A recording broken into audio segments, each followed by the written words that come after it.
हरिः ओं नमः सर्वेभ्यः। लघुविषयः अत्र अभ्यासः इति मया दत्तः टेलिग्राम् गणे। तस्मिन् विषये लघुचर्चां करिष्यामः इति चिन्तितवान्। तत्र 10 निमिषाः अपेक्षिताः भवन्ति। अस्तु, अत्र अभ्यासः अयमासीत्। भवन्तः देवं दृश्यं दृष्टवन्तः, अस्य उत्तरं वक्तुं प्रयतन्ताम् इति। तत्र व्याक्रियन्ते शब्दाः अनेन अत्र कर्तृपदं किम् अस्ति इति प्रश्नः। अत्र व्याक्रियन्ते शब्दाः अनेन इति व्याकरणम् इत्यस्य विवरणं भवति। एतत् सम्पूर्णं वाक्यं भवति। अत्र भवद्भिः बहुभिः तत्र व्याकरणम् इति चितम् आसीत्। तथैव अन्यैः कैश्चित् तत्र शब्दाः इति चितम् आसीत्। तत्र इदानीम् अत्र साधु उत्तरं किं भवति इति किञ्चित् पश्यामः। अत्र लघुविषयः एव, परन्तु अयं विषयः मुख्यः इति कारणेन अत्र अहम् उपस्थापयामि, नो चेत् अहं गणे एव वक्ष्यम्। इदानीं पश्यामः चेत् तत्र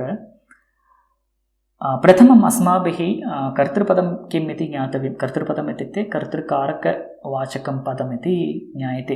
अस्माभिः बालः गच्छति इति, बालः इति कर्तृपदं भवति। किमर्थं? गच्छति इत्यत्र गमनक्रिया अस्ति, गमनक्रियायाः कर्ता बालकः। अत्र अस्माकं वैयाकरणसिद्धान्तः वर्तते, वाक्यं नाम एकतिङ् वाक्यम् इति सूक्तिः वर्तते। एकतिङ् एव वाक्यं भवति इति अस्माकं सिद्धान्तः। इत्युक्ते यदि वयं वाक्यम् इति वक्तुम् इच्छामः, तत्र एकतिङ् पदं भवेत् इति तत्र नियमः। यदि एकतिङ् पदं न भवति चेत् तद् वाक्यं न भवति। अतः इदानीम् एकतिङ् इति एकमेव तिङ्। तत्र अनेके तिङः भवन्ति चेत् तत्र वाक्यत्वं न भवति। उदाहरणं रामः गच्छति पठति च इति चेत् तत्र रामः गच्छति इति एकं वाक्यं, पठति इति अपरं वाक्यं। तथैव अत्र वैयाकरणसिद्धान्ते अस्माभिः स्वीक्रियते। एकतिङ् इत्युक्ते एकमेव क्रियापदं स्यात् तस्मिन् वाक्ये इति एकतिङ् वाक्यम् इति अस्माकं प्रसिद्धः सिद्धान्तः वर्तते। अत्र क्रियापदम् इत्युक्ते क्रियां बोधयति इति क्रियापदं।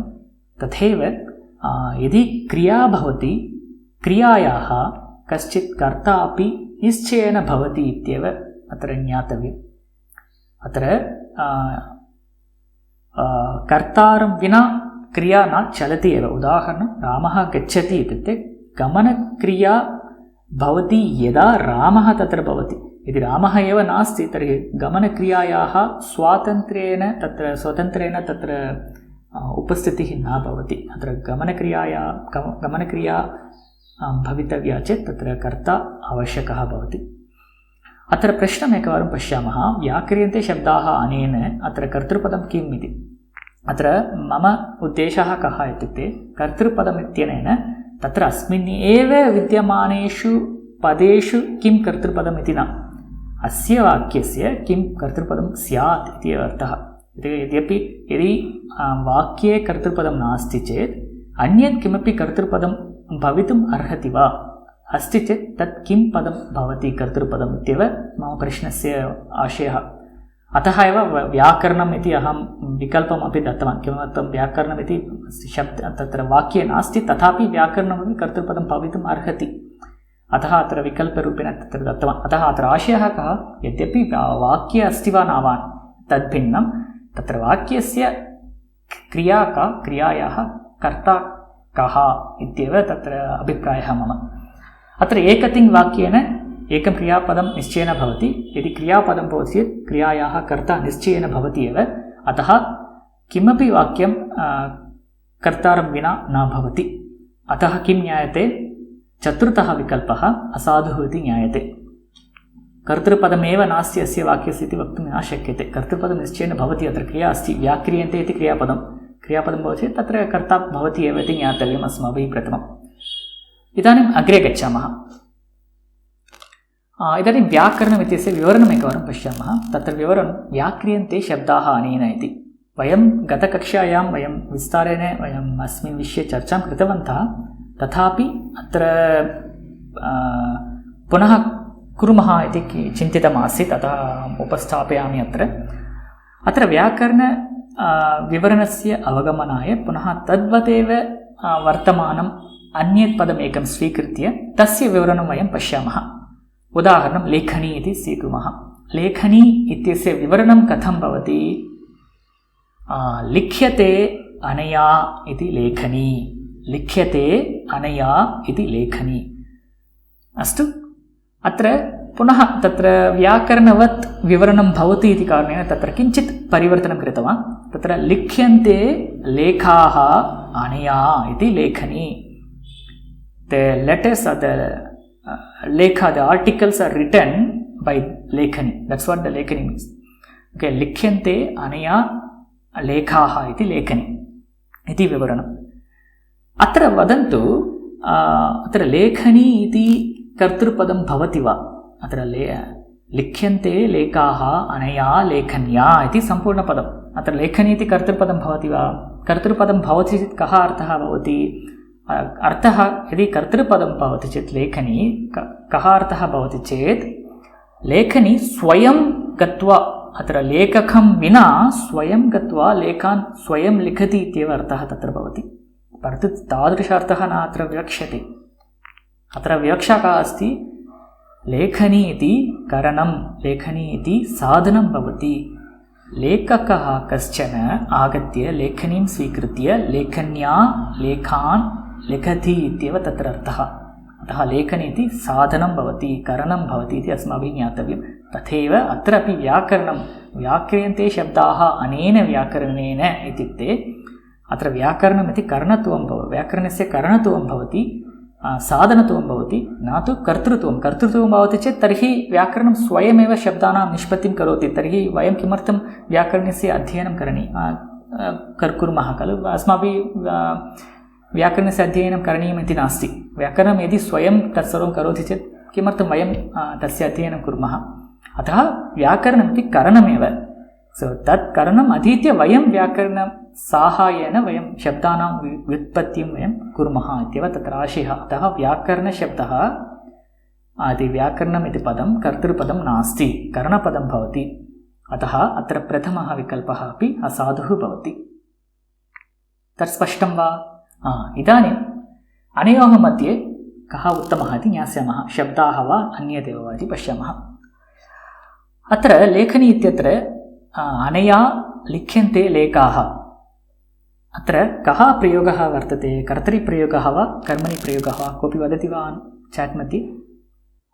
अस्तु, कर्मणि प्रयोगः। सम्यक्। कर्मणिप्रयोगः वर्तते। कर्मणिप्रयोगे कर्मपदस्य प्रथमाविभक्तिः भवति इति अस्माभिः आरम्भस्तरे एव ज्ञातम्। अतः अत्र लेखाः इति प्रथमाविभक्त्या अस्ति इति कारणेन तत्र लेखशब्दस्य कर्तृत्वं न भवति। कर्तृत्वम् अत्र कर्मणि प्रयोगः अस्ति। कर्मणि प्रयोगे कर्मपदस्य प्रथमाविभक्तिः इत्येव नियमः। तत्र लेखाः इति तत्र कर्मपदं भवति। अतः सम्पूर्णवाक्यं किं भवति? लिख्यन्ते लेखाः अनया लेखन्या इत्यत्र लेखाः इति कर्मपदं। तथैव उपरि अपि व्याक्रियन्ते शब्दाः, अत्रापि व्याक्रियन्ते इति कर्मणि प्रयोगः। अतः शब्दाः इति कर्मपदं भवति, कर्तृपदं न भवति। अतः शब्दाः इति कर्मपदम्। अतः अत्र कर्तृपदं किम् इत्यत्र शब्दाः कर्तृपदं न भवति, शब्दाः इति कर्मपदं भवति। तदपि सः अपि विकल्पः सम्यक् नास्ति। इदानीम् अवशिष्टः एकः एव, अन्यदेव इति। तर्हि सः एव साधु उत्तरं भवति। इदानीम् अत्रैव वयं न स्थगयामः, किञ्चित् पुनः गत्वा अत्र अन्यदेव इत्युक्ते किं तद् अन्यत् पदं? तत् कर्तृपदमस्ति अत्र। यदि व्याकरणमपि कर्तृपदं नास्ति, शब्दाः अपि कर्तृपदं नास्ति, अत्र व्याक्रियन्ते अनेन तत् द्वयमपि कर्तृपदं नास्ति, तर्हि तत्र किं कर्तृपदं भवितुम् अर्हति इति वयं चिन्तनं कुर्मः।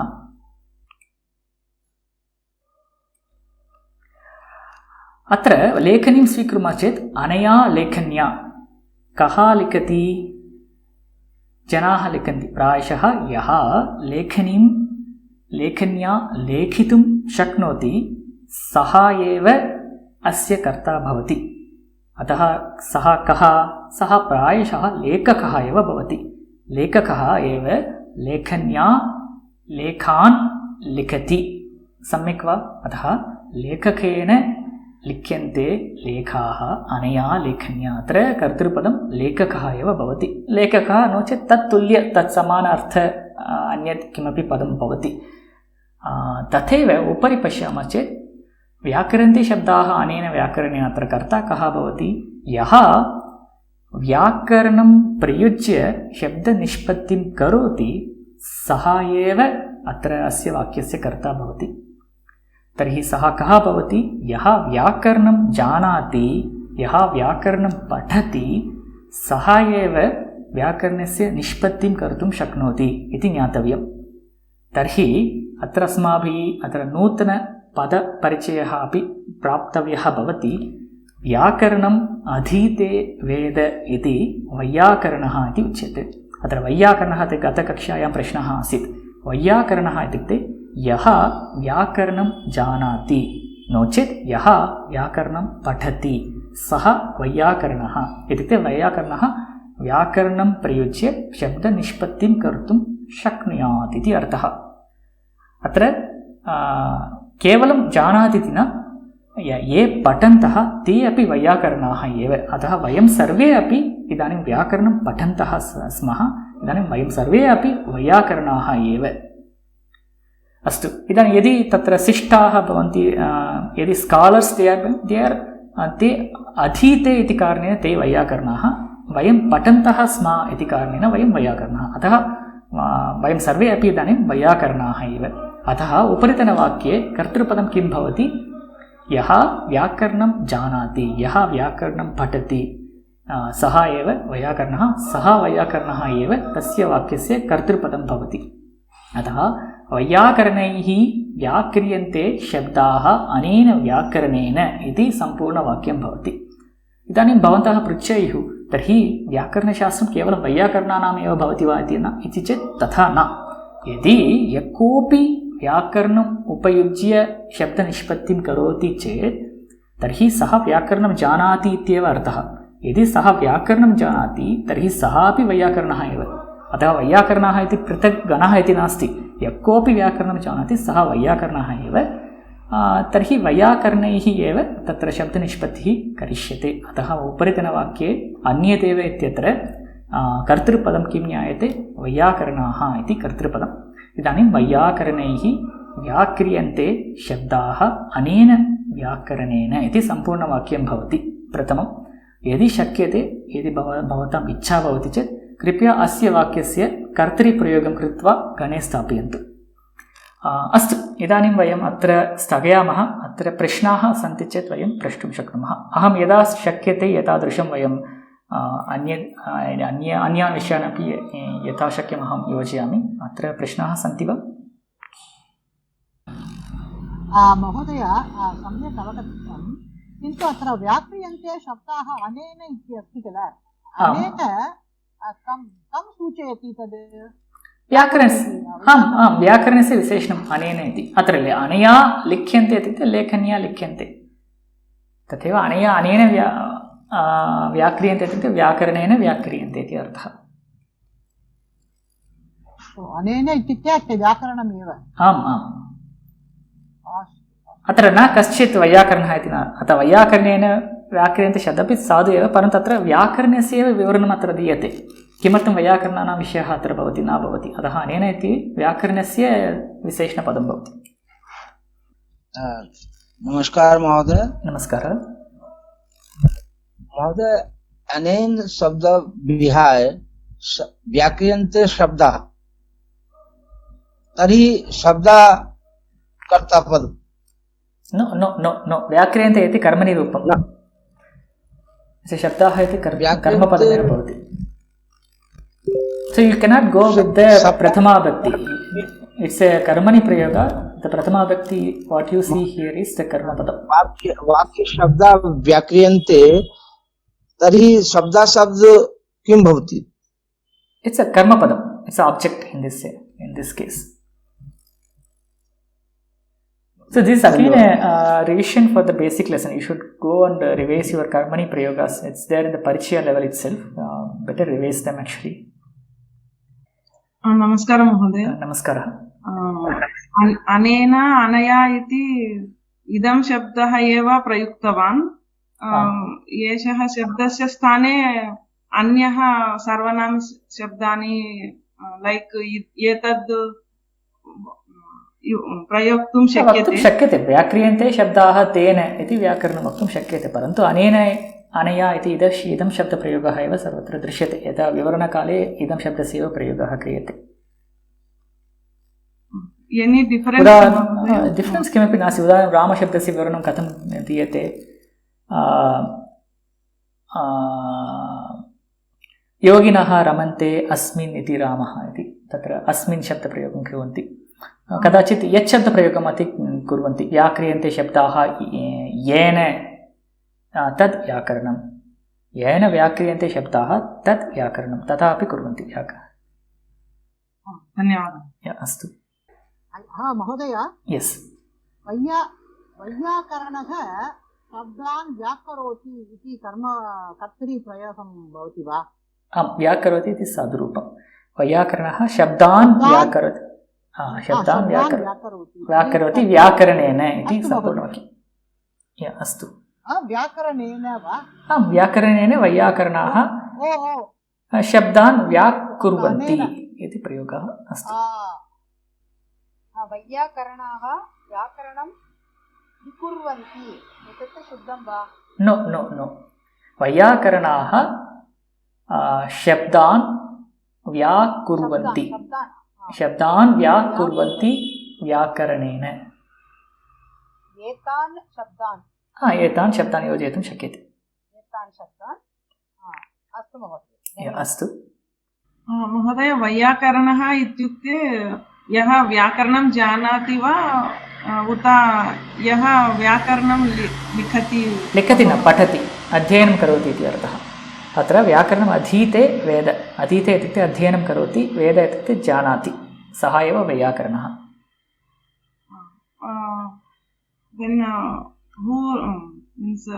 यः व्याकरणं लिखति सः किं वक्तव्यं? लिखति चेत् तः व्याकरणं जानाति इत्येव अर्थः खलु. तर्हि वैयाकरणः एव. महोदय, अत्र अहं कर्तरिप्रयोगे कर्तुम् इच्छामि चेत् एतत् वाक्यम् अनेन इति अस्ति, तर्हि अयम् इति आगन्तुं शक्नोति खलु?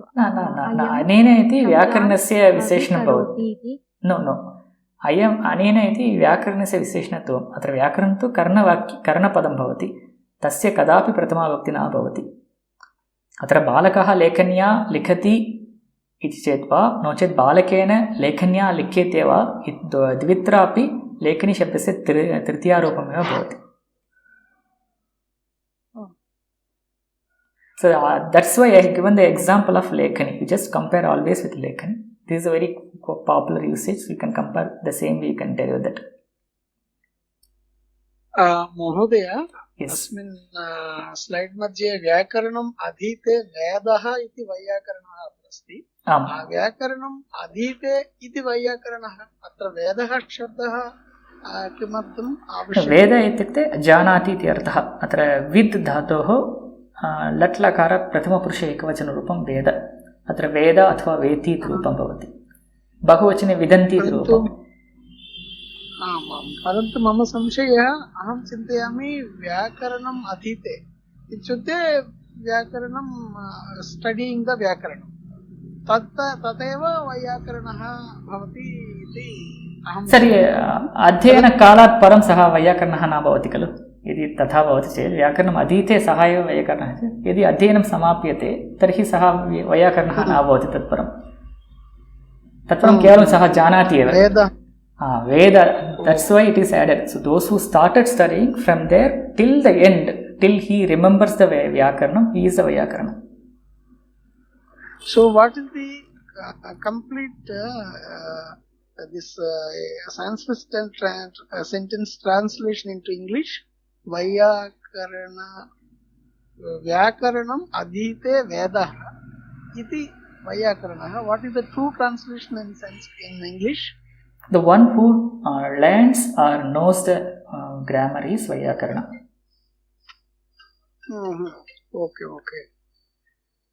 Okay. धन्यवादः महोदय. अस्तु. हरिकृष्ण. नमस्ते महोदय. मम अपि तदेव तं प्रश्नमेव अहं प्रष्टुम् इष्टवान्. वेद इति शब्दस्य अर्थः एकवचनं धातुरूपं विद् धातोः शब्दरूपं न वा? न क्रियापदं तत् लट्लकारस्य प्रथमपुरुष एकवचनरूपं वेद. वेत्ति इति अपरं रूपम् अपि अस्ति. तत्र रूपद्वयं. वेद इत्युक्ते जानाति अध्ययनकालानन्तरम्. आम् अध्ययनकालात् परम्. Okay.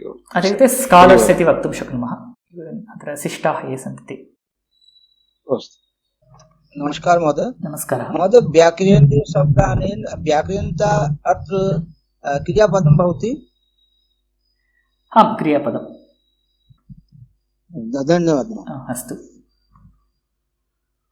Yeah, I think I would say these questions should have come on the first day itself to understand the Vivaranam. So this is the lesson we have to learn going further.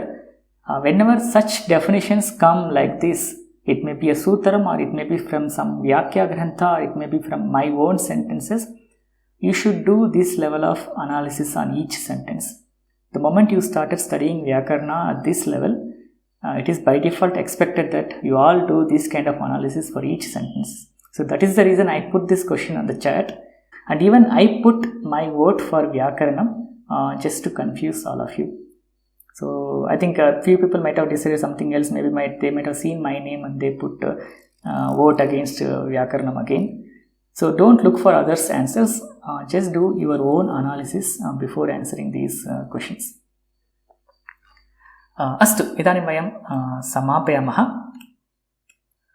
अद्यतनसंक्षेपः. प्रतिपदपाठः कः, प्रकृतिप्रत्यययोगः कः इति ज्ञातवन्तः. अस्माभिः तु प्रत्ययविभागद्वारा अस्माभिः व्याकरणम् अधीयमानमस्ति प्रथमम्.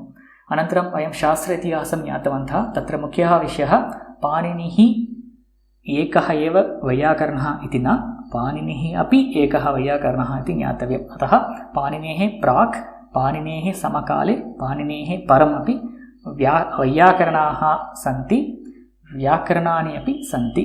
अत्र पाणिनिना प्रोक्तं व्याकरणं यदस्ति तत् पाणिनीयम् इति उच्यते. तत्र प्रोक्तम् इत्येव भवति, निर्मितम् इति न उच्यते. पाणिनिना निर्मितं व्याकरणं न, पाणिनिना प्रोक्तं व्याकरणं यत् पाणिनिना उक्तं तदेव व्याकरणं पाणिनीयम् इति भवति. तत्र पाणिनीयव्याकरणे मूलग्रन्थः भवति अष्टाध्यायी इति. अष्टाध्यायी इति मूलग्रन्थः. पुनः अष्टाध्याय्याः लघुपरिचयं तथा पाणिनेः लघुपरिचयं च वयं प्राप्तवन्तः अद्य.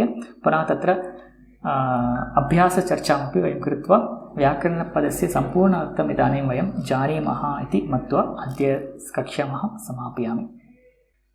अस्तु. धन्यवादः. वयम् अग्रिमकक्षायाम् भानुवासरे मिलिष्यामः.